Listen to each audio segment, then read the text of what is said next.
Welcome to SpanReads, not your typical rereads podcast, a 17-shot series where we reread the Cosmere and have giant nerds about it. Unlike the traditional reread style, we won't be going through each book chapter by chapter, but instead looking at different themes and the placement of the books within the wider Cosmere. Each SpanRead series will bring you 4 episodes. The first 3, reactions and retrospectives, character relationships, and magic systems used within the story, will be spoilers for that book and prior books in the series only. Then we'll cap things off with a full spoiler Cosmere episode. Today, we will be talking about Bands of Mourning, specifically our reactions and retrospectives from rereading the book. Joining me is Mish. Hi, I'm also firstRainbowRose. Also joining me is Ian. Hey, I'm rereader. And also joining us is Rosemary. Hi, I'm Kaymyth. And I'm Jessie, also Lady Lameness on the forums and Discord. This episode will have spoilers for all of Era 1, Era 2, up to and including Bands of Mourning, because we haven't yet got the Lost Metal, and also Secret History.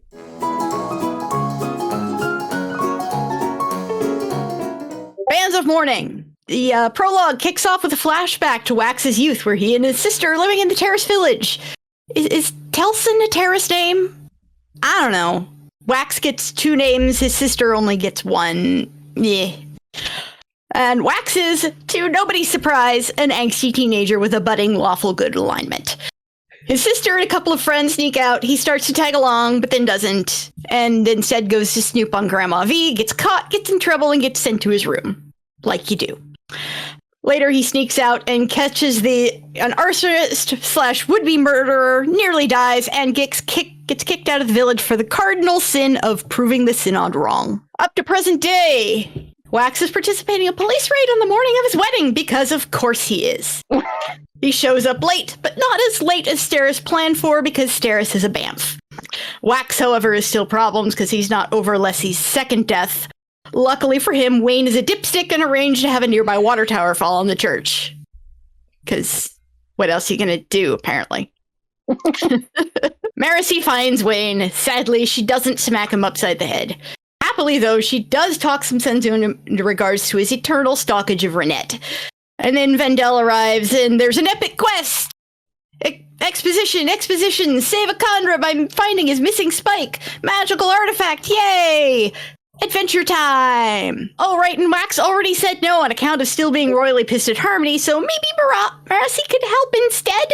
Which works perfectly, as a well-placed photograph of Wax's mixing sister ropes him in anyway. Like Vendel probably planned all along. And it's also worth noting that Vendel likes to brag about his bone sources and is creepy about it. Wayne goes on a quest with the usual Wayne hijinks. Long story short, he manages to tell Renette he'll stop stalking her now, okay? Oh, that's good. Nice, Wayne. Have a biscuit. And then he goes and asks for a threesome. Biscuit rescinded. Honestly, I don't know how he avoided getting shot there. She didn't have a gun on her? It's Renette. She always has a gun on her. Yeah. She was still in shock over the fact that he was breaking up with her? Breaking up? Yeah. Anyway, train ride to New Saren. Wax gets a lesson in Basin political economics and discovers that Steris is learning about the birds and the bees through book learnings, and the entire world has deemed it adorable. The case of the missing clips is solved, and Wax finally starts to bond with Steris. About damn time. Marcy, in the meantime, is going over Vendel's notes in the dining car and chats with Wayne, admitting her struggle with living in Wax's shadow. Wayne is slightly more insightful than usual and wanders off with Milan afterwards, because there can only be so much Wayne insightfulness in one scene before the universe implodes, so he had to leave. Marcy goes back to the Ladrian car and finds Wax and Steris finishing up the clip hunt and really has no idea what to make of any of it. So she drops Vendel's notes in a Pathian earring with Wax and stomps off to bed. And then the bandits attack. Wax identifies the attackers as either idiots or distraction, but they still have to be dealt with. Good news! Steris has metal vials for Wax! Hilarious news! She suspended the seal flakes in cod liver oil. But then the bandits have a weird magical cube that steals Allomantic reserves and everything goes to hell. Marcy and Steris traumatize the House Ladrian valet, who is going to need a stiff drink and a change of career after this. Marcy and Wax kill some folks. Steris tries to help, but she fires the damn elephant gun Wax got from Renette, and the kick knocks her off the train. Wayne effects a dramatic mid-air rescue, which honestly isn't likely to deter Steris from trying it again someday. Because she enjoys it. Fight is over, but Wayne and Milan are missing. Oh, not missing. Busy. As in, getting busy in the luggage compartment. I'm sorry, Ian's expression cracked me up. I loved that scene so much. It was great. An annoyed Marcy got the tube that stole Wax's steel, and it's super weird. They hop a different train the rest of the way to New Saren. They're slowly figuring out what the cube does. Arrival! New Saren is pretty cool, all terraces and waterfalls, though very, very inconvenient to navigate. They arrive at their hotel and set about traumatizing the owner even worse than Wax's poor valet. Wayne insults her, Wax damages the window, and Steris caps it off by handing her a list of things that could go wrong, sorted by potential for property damage. Because again, Steris is a BAMF. I love Steris. Especially in this book. And I almost forgot about Milan talking about trying on breast sizes and how her luggage is full of bones. Yep. Wax and Steris go to a party and get a coin from Hoyd on the way in. Basically, everyone at the party is rich jackholes, so that's fun. Wax pokes for information about the damaged Condra's mission, and some 2-bit douche canoe insults Steris. We hate him forevers and evers. But then Chris dances with Wax and quizzes him on how his powers interact, and then makes a crack about speed bumbles and redshift, and the entire fandom laps it up with a spoon. Especially Ian. Yeah.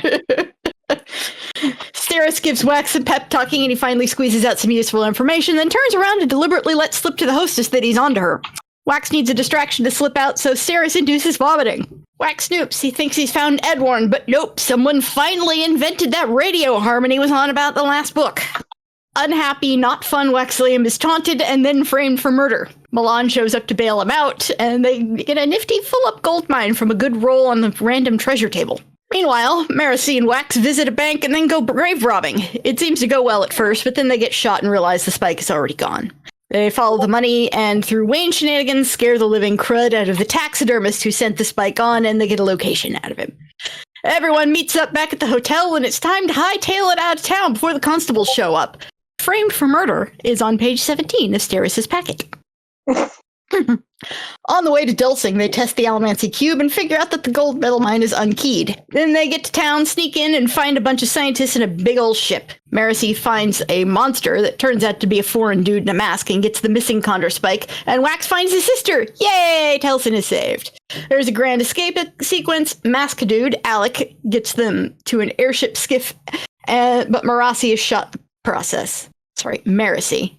Don't worry, Balan can fix her. Sidebar on the broadsheet excerpts. Pinecone Allomouser III is the greatest cat name in the history of Scadrian cats, and possibly the history of cats the universe over. And sidebar. Alec gets the translator medallion going and explains some things to the group, and calls Wax lots of different names. Most of them aren't insulting. After some dithering, they go after Edwarn, target second sight, where allegedly lie the mythical Bands of Mourning, the supposedly placed there by the Lord Ruler resurrected. They pass over Edwarn's group all sneaky-like until Wayne trips over Telson and knocks a bag down in their midst. Oops. So now it's a race. They get to the temple, and it's Indiana Ladrian time. Wayne steals a spear tip from a statue, and Milan disarms traps, classic D&D tank style. Edwarn shows up and demands parley, negotiating his way into coming along, but hey, the bands aren't there, so meh. Telson betrays! Shocking, apparently some people, but not me. Wax expected it as well, gets shot anyway, and everything goes pear-shaped. He sneaks off into the darkness and Edwarn follows. Hey, look, there's some bodies and maybe the actual bands, but also another trap. Eddie triggers it, rocks fall on Wax. What follows next is a death sequence so drawn out and operatic, I swear when I listened to the graphic audio version, I expected Wax's voice actor to start delivering his lines via aria. Unfortunately, they didn't. I'm a little disappointed, actually. This set of bands are also fake. Wayne has to watch Wax die ridiculously slowly, and everything is ruined forever. Then Marcy finds the real bands, the spearhead Wayne stole, because of course he did. She goes full-born and kicks some set ass, while Wax has a chat with Harmony. He decides to go back about the same time Marcy decides she doesn't really want to do this ultimate superhero thing, so she delivers the spearhead to his only mostly dead hands. Yay, gold mines! Lots more bad guy ass gets kicked, Wayne and Saris both get crowning moments of awesome, and Alec's remaining people get rescued. Denouement! Steris negotiates to keep the bands with the Chondra, everyone goes home, and Wax and Steris finally get hitched. Edward gets blown up by some ominous critter and probably gets his cognitive shadow anchored into slavery. Wax finally takes a closer look at the Hoid coin and finds out, oh, oops, the Sovereign wasn't Rashik at all. It was Kelsier. It was Kelsier all along. It's been Agatha all along. That rascal. The end. I was shocked by how late into the book the Southern Scadrians show up, though. Like, I remembered that they showed up, and I thought it was closer to, like, halfway. And, like, as I'm reading it, I'm like, wait, they're still not there? They're still not there? They're still... How far? It's only in, like, the last, like... No, like, legitimately, I listened to the audiobook, and I looked at the timestamp. I think that there was only, like... Okay, my numbers are off, because I listened to it, like, 2.5 speed, but it's only in like the last fourth of the book or less that the Southern Scadrians show up. So I was like super shocked by how late into the book those, because they were so big in my mind for what they were. I mean, Alec does kind of steal the spotlight with his... Yeah, like I've got my book here and it's like that much. That is about the point that they show up. Yeah, it's about 2/3 of the way through. Yeah, it's about 2/3, yeah. Rereading Alec's introduction this time, or at least listening to it, was a whole lot easier than when I hit that the first time through, because I hit Marasi, like, finding him, and just had full-on Full Metal Alchemist flashbacks to a certain girl and her dog, and I'm like, Brendan, you can't do this to me. Like, I am not prepared for this. And then, thankfully, that did not happen. But I'm just like, oh God, Brendan, please no, please no. I could see him doing that to us. I had the opposite reaction, because the first time I read the book, I would think I was just going so fast through that it didn't quite hit me what was going on. Like, I was reading it, but I wasn't taking in the horror that was actually there. Whereas this time I knew it was coming, and I was bracing myself for it, and it was not fun to read. Well, it's like she finds him, and the scene ends with him saying, "Help me." Yeah. Before she like sees through like what is actually there. So like it jumps to like somebody completely different, and I'm just like sitting there, I'm like, what was that thing? Like, Brendan, please no. What have you done? Particularly because like hemalurgy could totally do something like that. Yeah, I was just thinking after the last book and the constructs, like, is this a not even worse? Yeah, like is this a successful construct? I do appreciate how he had set us up to expect some kind of creepy monster, and then it's just a dude in a mask. A sassy dude in a mask. Yes, a delightfully sassy dude. Oh, I love how sassy he is. Yeah, he's great. What did people think of the book overall when they reread it this time compared to how they might have read it previously? It's I don't know. It's even more fun the second and third time through. It's before Rhythm of War. Bands of Mourning was probably my favorite Cosmere novel. So I went into it with like, oh, I'm going to really enjoy this. And I came out of this, oh, I really enjoyed that. So it kind of met expectations for me. And I think there's certainly a difference in their coming in it. The way they were released, we were so fresh off of Shadows of Self that we're still like in shock from all the feels, and going back and reading it again after you've had time to process everything that Wax has been through, and you're not tearing up when you read the scene anymore, assuming everyone else does that. Yes, absolutely. Okay, moving on. It gives the whole book of Bands a lighter tone to it. It's more fun when it's further removed from Shadows. That is a very interesting thought, because Grace, who was going to be on this podcast but wasn't able to make it, she was just going to be on for Bands, and she actually had the opposite reaction. And she asked if we could just give some of her thoughts, even though she wasn't able to be on. And she said, despite remembering the plots of the previous books, I found Bands to be incredibly difficult to get into without having read Shadows of Self directly before it. The last time I read Shadows of Self was at Bands' initial release. So much of that first part of Bands of Mourning relies on Wax's feelings about Lessie and Harmony's actions during Shadows of Self. Without having read the emotion of that ending, I found it incredibly difficult to connect to the emotions of Wax at the start of Bands. Rereading the sequels without rereading the previous books isn't uncommon for me. More than most books, I found Bands to be a book that relies on the emotional journey of the previous ones to care about the arc of the current one. I can see that. I can definitely, I read them back to back. So for me, it was that literally back to back. So for me, it was. But I can absolutely see how the beginning of the book does basically rely on you having gone through the emotions of the other one. And that makes sense in terms of the writing process as well, because Brandon started writing Shadows while working on Wheel of Time, but had a break. And so when it was time to go back, he had a hard time getting into Shadows. So he just jumped ahead to Bands, wrote Bands to get comfortable with the world again, then jumped backwards and finished Shadows. But so consequently, I think Shadow and Bands are much more linked in Brandon's head than almost any other series. Maybe Error 1, because those were written straight through before they started getting released. But I can definitely see where Grace is coming from. Yeah, and I do too, because I'm looking at it more I reread Shadows before I reread Bands. So I still had that book come in fairly close to reading the third, but because I'd originally read it, so many years ago, and I've read it many times since then, I've fully processed all the crap that happens, and it gives me enough of an emotional distance from what happened that I can really focus in on the fun bits and go, wee, this is a ride.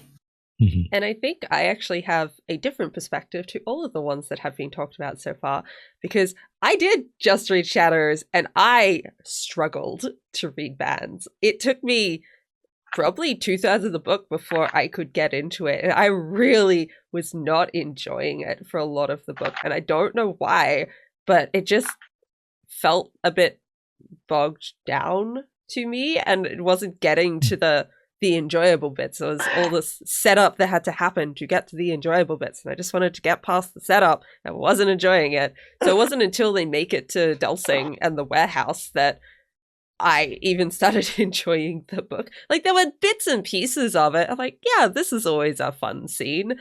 But overall, I do remember turning to Chaos halfway through. I think they had just made it to New Saran. I'm Eric, I don't know if I can finish this book. Even though I like the book and I've loved it in the past, it was just really hard for me to get through. That was an interesting thing for me, because looking back, I remember my reaction thinking about them was, they're okay, but I enjoy Alloy so much. They're just so dry and so heavy, which doesn't make sense for the series, because this series is the lighter of the two when it comes to Mistborn. But they're just so dry and so heavy, and I don't remember enjoying them. But the humor stood out a lot more to me this time around. So I was able to enjoy the humor of it a lot more. But by way of like what you're saying of you had a hard time enjoying it, it definitely does. It's hard to enjoy aside from the humor. Like once you get into the actual Indiana Jones at the temple doing the stuff things, that's really fun and enjoyable. It's just like the setup of the Indiana Jones style thing is not my jam, and I really struggled with that. See, that is interesting to me because, like, for me, Alloy was the one that I had a hard time getting into during this reread because, like, Alloy of Law just isn't my favorite book of Era 2. Like, Westerns aren't really my jam. Yeah, but like I enjoy it a lot more in retrospect. But like, yeah, it took me a while to like, okay, like I really need to like continue my reread so I can finish in time to record things. I think if I was to reread Bands again, not for something like this, I would probably just skip sections to kind of get through the bits that are fine. I just wasn't super into them. Like everything on the train, except for the conversation that like Wax and Steris have about the coins and the Wayne and Marasi have in the train car. I did not care about anything else in that entire sequence. Yeah, that was something I forgot about, just how long like the train scene at the beginning is. And then like the other thing was like just how long the fight scene in Dulcing is. Yes. Like there's so much that happens there that I'm like, like, because it's like, oh, they find Alec, like they spy on a guy and they rescue Telsin. That's what happens there. And there's like way more. I'm like, okay, like page count. We can like pick this up a bit. The recap easily could have been twice as long as it was, and I didn't want it to be that long, so it wasn't. Yeah. And I think the thing is, by the time we get to Bands, Brandon is doing a lot of the same things that he's done settings-wise in the other books, which isn't necessarily a bad thing, but it just makes it really starkly stand out to me that we have 2 long train sequences with giant fights in them within 3 books, that we have 2 big ballroom settings that have significant fights in a way. Like I know the fight in Shadows of Self doesn't say in the ballroom, but yeah, like there's 2 big parties that are there's 2 big relevant. There's 2 big parties, and I don't know if it's just because the books are shorter than like some of Brandon's other works, but these just stood out to me so much more and made it feel repetitive, even though like the things in those scenes are generally quite fun and enjoyable. Well, and like it's part of the problem I've had with, I mean, yes, I keep on reading them back to back. That doesn't help. But it also it makes it hard to remember which one's which. I legitimately recording the last episode and this episode, I'm like, okay, is it this one that this party happens in? Or is it the last one? Like, Steris and her rules about, oh, well, I've made it a rule that I have to ask a question about some piece of small talk, and then I have to do this, and then I have to do this before I can actually do the thing I truly want to do. Yeah. I don't remember which party it is that conversation happens in, because they're basically the same party. Like, which one Chris shows up in. I remembered Chris showed up at one of the parties. I couldn't tell you. I was the one here in Bands. Yeah. Before starting the reread, I thought it was the one in Alloy. She doesn't. I'm like, wait, what? Yeah, no, I know it wasn't Alloy.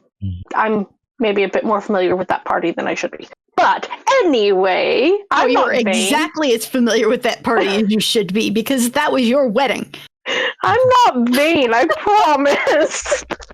But like, legitimately, aside from that, they're basically, the books are extremely similar, and I can see where you're coming from with that. And that's not necessarily a bad thing. It's going to depend from person to person. Can I just say, thinking about the train, how much I love the conversation and the confusion about walking into what is going on as Wax goes, I found, and Steris curses him like mild-mannered. Nobody ever thinks Steris would be that passionate. Steris starts cursing him out over the fact, and of course we know what's going on because we saw the lead up of the But Maricy's like, what is going on here? What is wrong with you two? That's one of the scenes that I remembered from having reread, and I pretty much anytime I think about accounting, that scene pops into my mind. So getting back to that and seeing it was so glorious, with just Wax going neener neener. And it's such a sweet bonding moment. But I want to talk about the wedding and how amazing it is that Steris decided that it was necessary to ruin her own wedding. Or no, I guess she doesn't ruin the wedding. Like, she's like, and let's go ahead and send you off to do, like, and I love the constable. I gotta get to a wedding. What wedding? Mine. And the constable's like, what is wrong with you? And he's like, no, my wife's told me to. It's okay, my wife vetted it. Yeah. And then it's like mirroring that at the end of the book. Where it's like, where he surprises her with like the survivorist priest, and she's like, never have I been so happy that something didn't go to plan. Yeah. Yes. That is such a sweet scene. I also love the church that they're getting married in, because it sounds stunning. It sounds like a wonderful place to get married. And I remember reading the description and just blown away. Yeah, the dome open so that the mist can come in. Yep. Yep. And it's all like glass. Or so the water tower can come in. Yeah. The water tower that is mentioned in the previous book as well. It smashed one of the panes open. Is what it did. Wade is lucky people didn't die. Really is. Like, really lucky. Yeah. I think that's kind of the point that Steris is trying to get through to him, is that, dude, not okay. But it did the thing. But you could have killed somebody. Oh, yeah. Maricy, not Steris. Maricy. Yeah, because she was taking him to task. Like, Wayne, that was dumb. He's like, it wasn't real. I just told them to flood it. Like, maybe break a pipe or something. I didn't expect them to get so over enthusiastic. And we're all like, are we supposed to believe him or not? Because I don't know whether we actually should have believed him there. Yeah. Like, the amount that he hates Steris, it is that borderline of, did you actually mean harm without like directly trying to cause it, I guess. Well, and I want to talk about it more in the characters episode, but I love that scene where Wax is like, Wayne, enough. And Wayne just goes, what? And Wax goes, enough. And Wayne goes, okay, enough is enough. And he just continues on. And we're all like, damn it, Wax. Why didn't you say that a book and a half ago? Yeah. Because he wasn't in love with her a book and a half ago, so he didn't see it as a problem. Matter anyway. It shouldn't matter, but it does. Yeah. There's something that comes up in this book that I love and find very funny, is the whole thing with the radio, except not necessarily just because Harmony's held back that information, but Wax thinks it's this mythical magic thing, while literally his party is carrying the magic object as well. And Harmony wasn't even holding back. He's just like, y'all should have invented it by now. Come on, guys, get with the program. He just seems to think that the radio is more mystical and magic than this Alamancer cube, which is the mystic magic thing. But they don't consider Alamancer to be magic. I know, but it's so funny to me. so much sense in world because like allomancy is something he knows and understands. Like, yes, this is like a new application. He doesn't know precisely how it's working, but like it's operating on principles he understands. Like radio, for somebody who doesn't know about electromagnetic radiation, it's magic. Can I just say perfect sense for him? It's very just, it keeps on, like, my brain is struggling with the whole, I know that radio is making sense, is the proper term, but every time you guys say radio, I think like radio, not radio communication radio.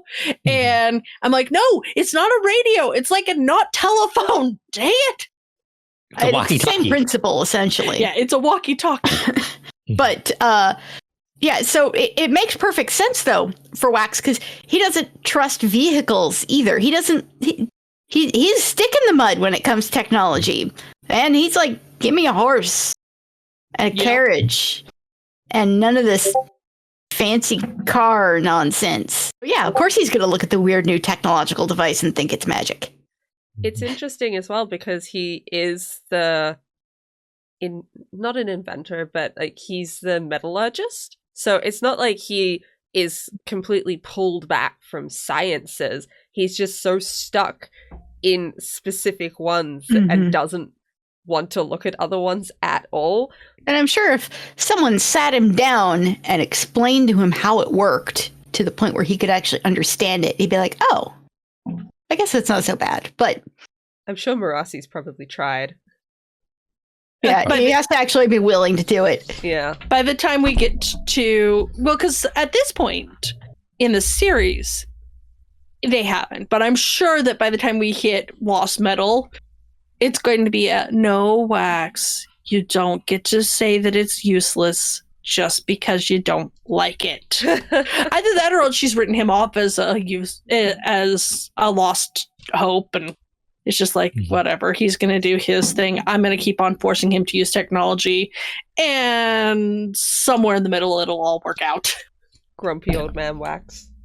I feel like that's making him more fun for me. I like the grumpy characters. One of the things I was looking forward to in this book is the Harmony scene at the end. Like the conversation between Harmony and Wax is one of my favorite scenes in the Cosmere. It's like, I love it so much. Like it explains like Harmony's actions during Shadows itself. This scene totally resolves. I know it doesn't resolve it for everyone, but it resolves it for me. And it's just such a great scene. Like seeing like, okay, like this is Sazed. Like this makes sense for the person he was to the god he is now. Just like, yeah. Yes.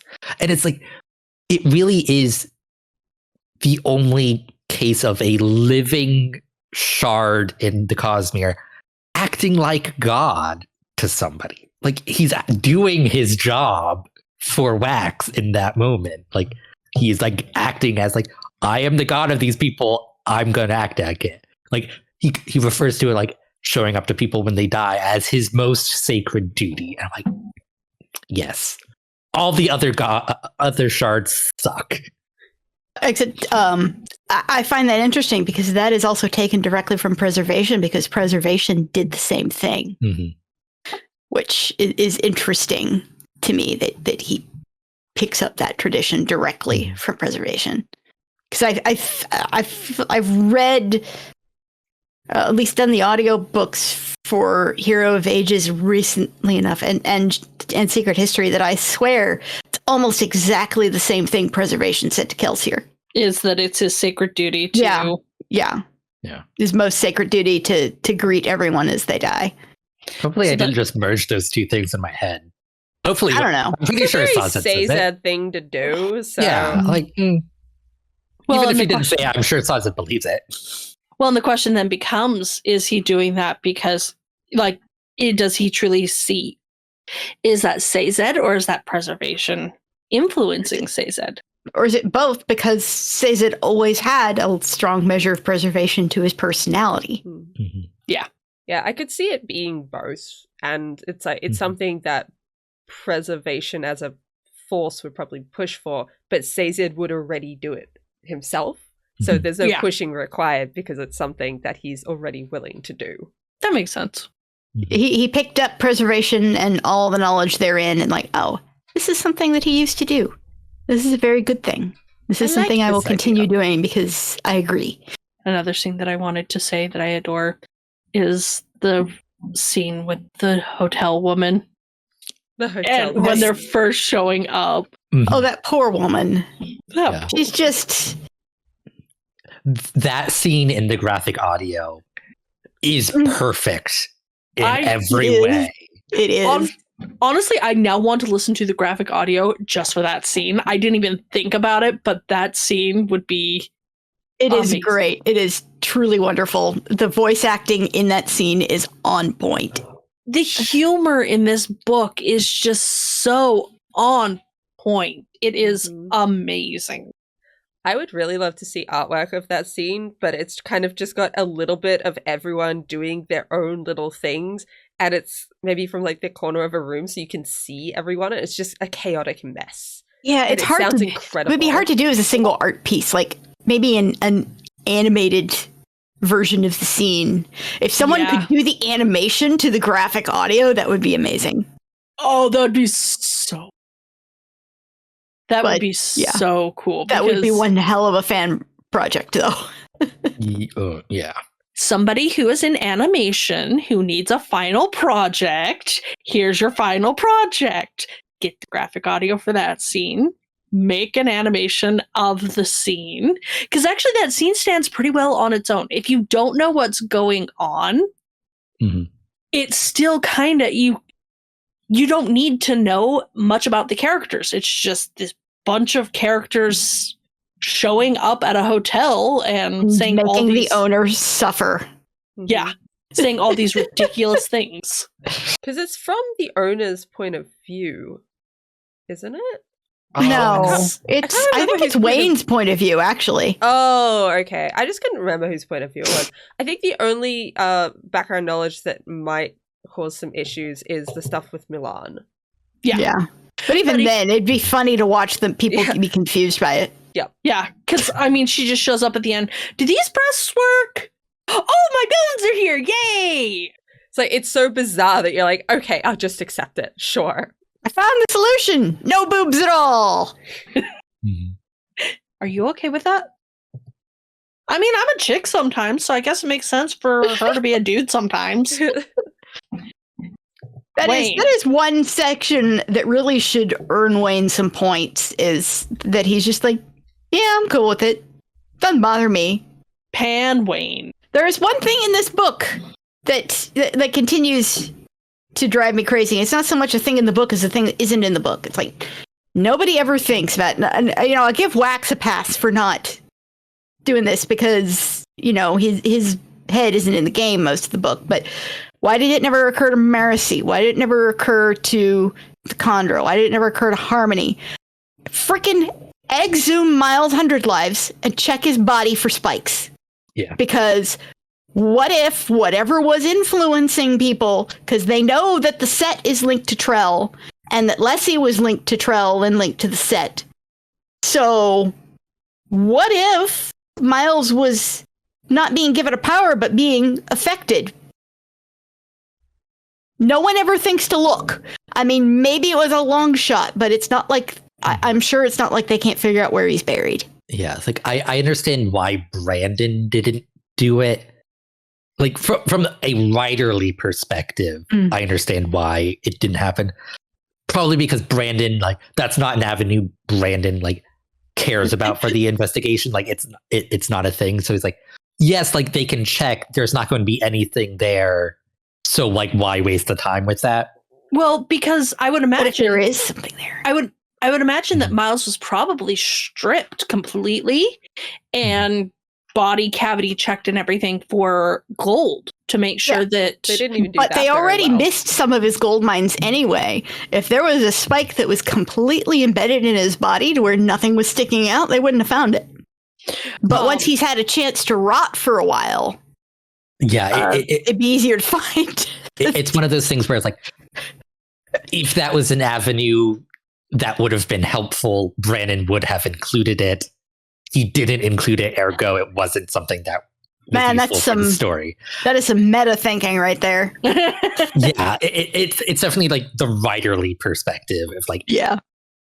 like I understand, like, because that would have sent things in a different direction potentially.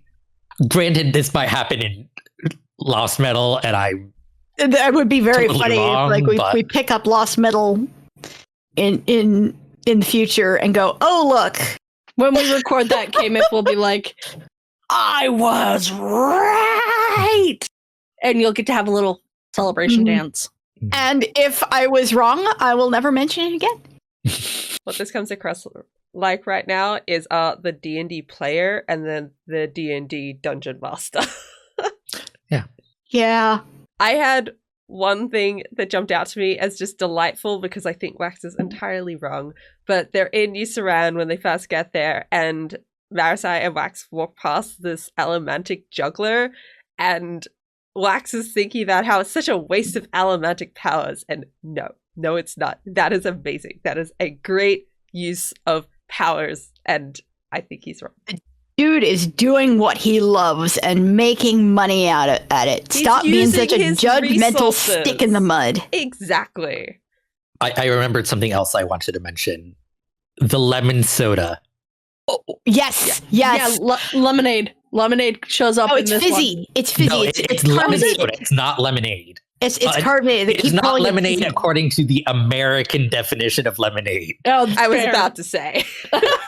Yeah. No, I guess it would be Sprite to Americans. Yeah. Pretty much. Even Like, Sprite isn't that lemony. It's a lemon Lemon it's lime. a lemon lime, But- yeah, but- it's like lemon soda. Like, I'm like, and it's Steris like likes it.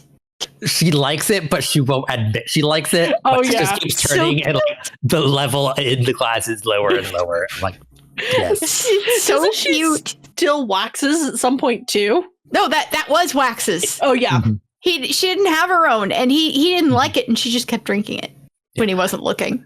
Which is somewhat balanced by the fact that she also drinks syrup of ipecac in this book. I'm like, I'm glad you drank something good to counter. You drank it before you drank the something bad. It should've done Yeah, the it's opposite unfortunate she did it in the other way. Yeah. Steris is love. Steris is life.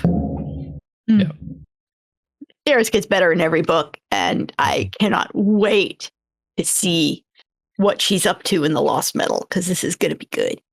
Mhm. Thank you for watching. You can find us at 17shard.com for your news, discussion, theories, and fun that you could ever want. You can find us on Facebook, Twitter, SoundCloud. You can leave us a review on iTunes. You can subscribe on YouTube, and you can also support us on Patreon. See you all next time. Bye. Bye. Bye.